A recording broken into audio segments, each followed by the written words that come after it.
Sebelum masuk ke videonya, gua mau disclaimer dulu. Gua di sini gak bermaksud nyindir atau ngatur selera siapapun. Ya, suka-suka lu lah. Cuman masalahnya, kadang sebagian orang malah ngejudge ikut-ikutan orang lain tanpa alasan yang jelas dan ngerasa selera dia yang paling elit, yang paling keren gitu. Nah, gua mau bahas apa aja sih kebiasaan atau pola yang sering gua lihat di komunitas anime ini. Mulai dari yang pertama, overhead anime isekai. Tipe ini yang paling banyak buat temuin. Ada banyak alasan kenapa orang bisa gak suka sama subgenre ini. Kebanyakan, mereka gak suka sama formulanya. Seperti MC yang overpower lah, kebanyakan harem lah, atau cerita yang template. Sebenarnya gak salah juga dan gua sangat mewajarkan kalau mereka emang gak suka. Dan gua akui kalau memang kebanyakan anime isekai itu digarap dengan gak niat gitu.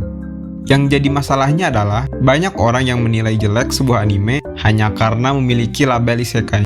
Padahal kualitas cerita tidak ditentukan oleh subgenrenya. Dan kalau ngomongin template, menurut gua semua genre pasti ada template-nya masing-masing. Misalnya anime shounen punya template si MC yang lemah dan diremehkan, terus ngebuktiin ke semua orang hanya dengan kerja keras. Atau template romance yang MC-nya biasa saja, terus ketemu cewek primadona kelas, dan anehnya si cewek malah jatuh cinta ke si MC. Jadi intinya, setiap genre pasti punya template, tinggal lu milih template mana yang lu suka. Kedua, salah memahami kata underrated dan overrated. Gak heran lah, minat literasi di Indonesia itu rendah banget. Anime kesukaannya disebut overrated dikit langsung marah-marah. Padahal maksud dari kata overrated itu bukan berarti jelek. Ada dua definisi yang sering orang pahami tentang kata overrated dan underrated. Pertama, dimana banyak orang yang bilang animenya bagus, tapi pas lu tonton, ternyata gak sebagus yang orang bilang. Dan yang kedua, sesuatu dinilai terlalu tinggi dibanding kualitas yang dimiliki. Nah, kebanyakan orang memakai definisi yang pertama, yang berpikiran bahwa kalau dia merasa gak suka sama animenya, disebut overrated. Sebagian orang memakainya untuk mengkritik penilaian publik, sementara sebagiannya lagi memakai sebagai cara singkat untuk mengatakan, gua gak suka sama anime ini. Karena definisinya tidak selalu sama, debat soal kata overrated seringkali berakhir saling salah paham. Jadi, makna sebenarnya dari overrated dan underrated itu berkaitan dengan apakah suatu karya dinilai terlalu tinggi atau terlalu rendah oleh publik, bukan hanya sekedar alasan subjektif. Dan yang terakhir, anime tanpa action itu dibilang ngantuk.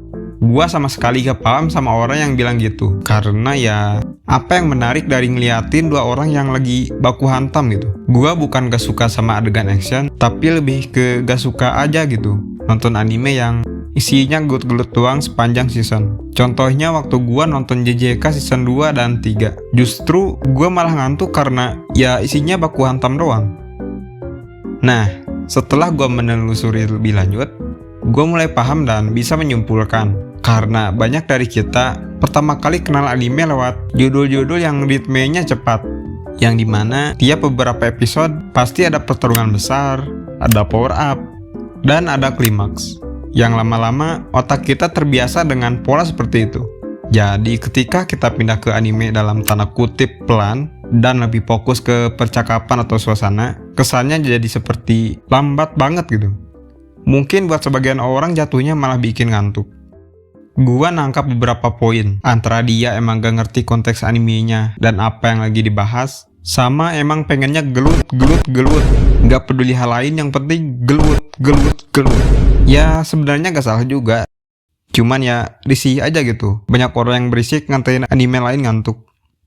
Sebenarnya masih banyak fenomena lain di komunitas anime yang gua lihat gitu. Mungkin kalau kalian suka pembahasan seperti ini, gua bahas di part berikutnya. Segitu aja dari gua. See you.